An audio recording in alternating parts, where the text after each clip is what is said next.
Kizzdaniel. Talk to the people of Tanzania, please. All right. Mambo. Poor. Oh, okay. I just learned that. Um, Good evening to everybody. Thank you for coming out. And we want to apologize for keeping you guys waiting. Um, so I would like to start from the get-go. I was contracted by an agency, back home to perform here in Tanzania, August 7th. I was supposed to be in Uganda August 6th. So I felt, okay, well, it's only nice to, drop in and say hello to my Tanzanian people. I had an amazing time in Uganda. It was a great show, made friends with the media and all that.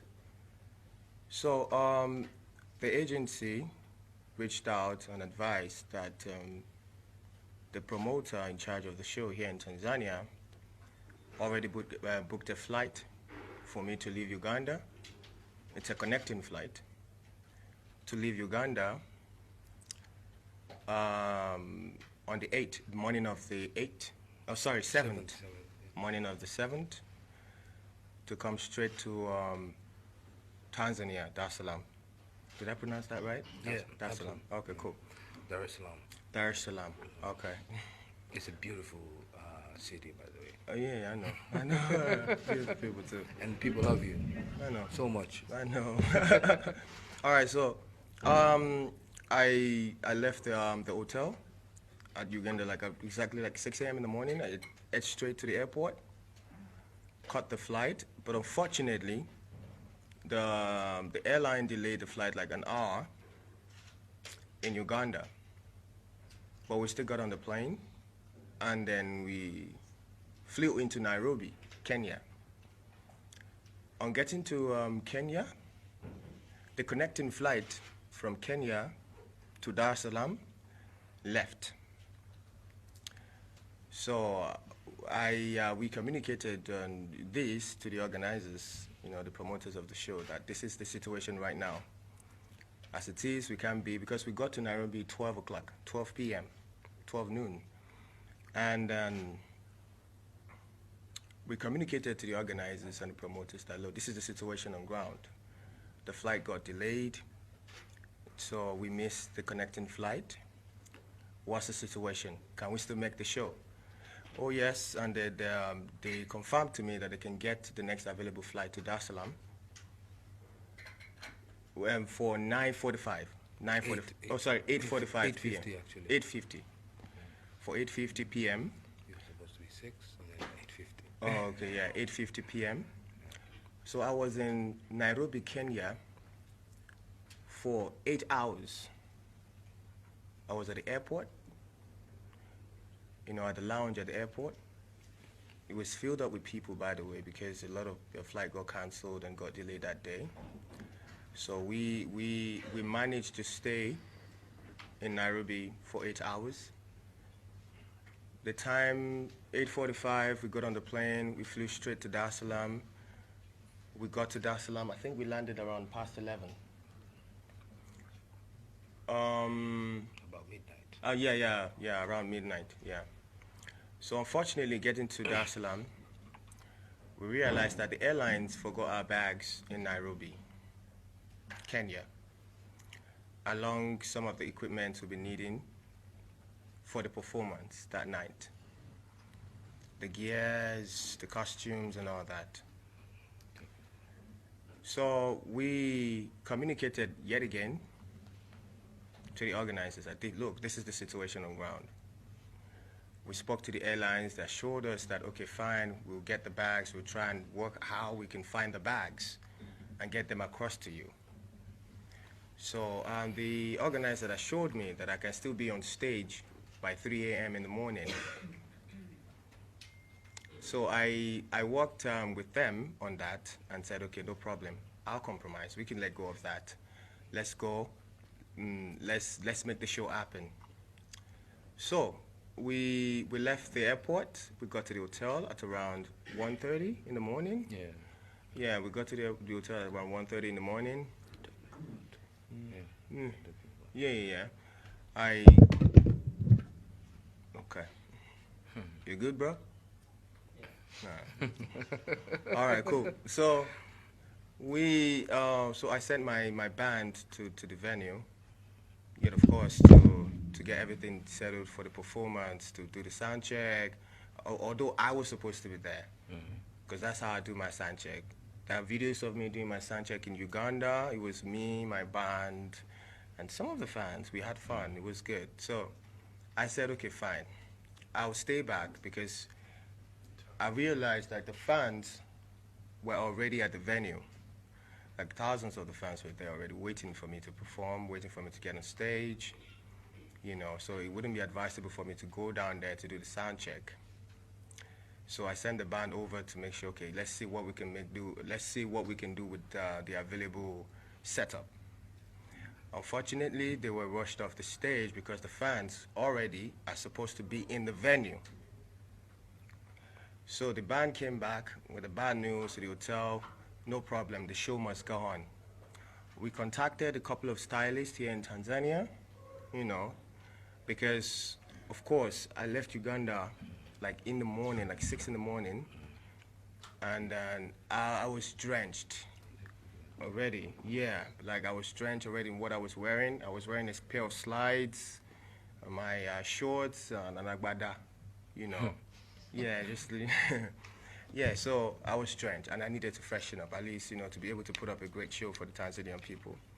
So we got a couple of stylists. And we were doing the fitting back at the hotel, and then coupled up with that, there were some unresolved issues between the agency back home and the promoter,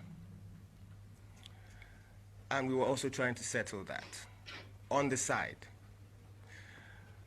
Time was going, and then it was past the time for performance, and when we actually came to an agreement that, okay, fine, let's do this for the fans, let's go on with the show. I don't mind, I'll wear my slides, I'll look this way, and I'll go for the show. The venue was already, the people were already going wild, the fans were already going wild, which I know is out of love, no disrespect to the fans. And then I was advised to stay back.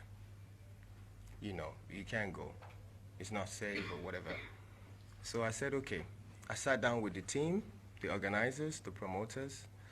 Let's come up with a way, to make it up to the Tanzanian fans. And then we decided to do a makeup show for free this time. I even agreed to partner with them this time, to make the show go on. So we said, okay, in the morning we put out a statement, we apologize to the fans, we are all tired, let's get some rest.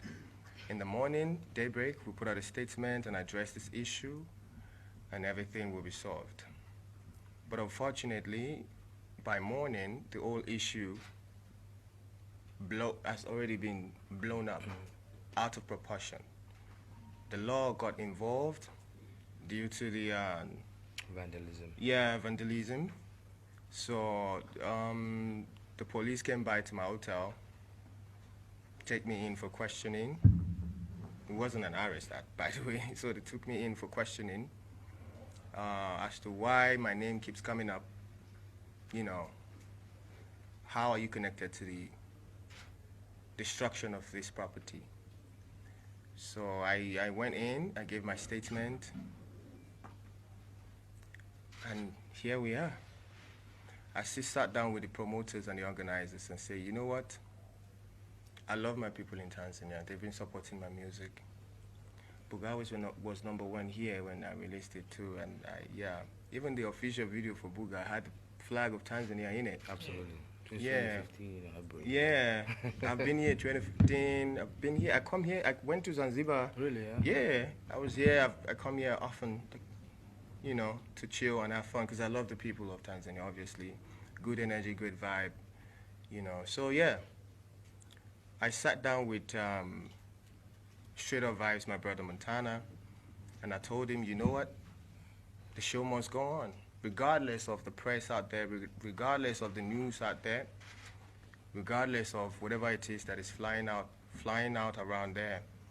Let's make this happen. So we came to an agreement to put up a show on Friday. On Friday, yeah? Is it this Friday or next Friday? No, this one. All right, cool. This Friday. Oh yeah, so this Friday, and a free show, by the way. So I will be partnering with Straight Up Vibes to make that happen. And also, I must apologize to the fans. None of this was intentional. I love my job. Especially, I love performing. I'm a great entertainer. So I love performing, I love my job. So none of this was intentional. I didn't mean to disrespect the fans, most especially the fans.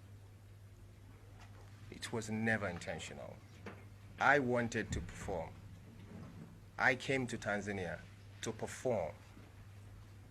But due to some circumstances way over my power, we couldn't make that happen.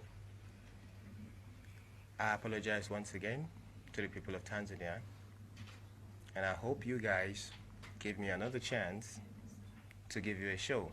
My guy, you're shining. Yeah, so I hope you guys give me another chance to make it up to you, to give you a proper show, a beautiful show. Thank you very much.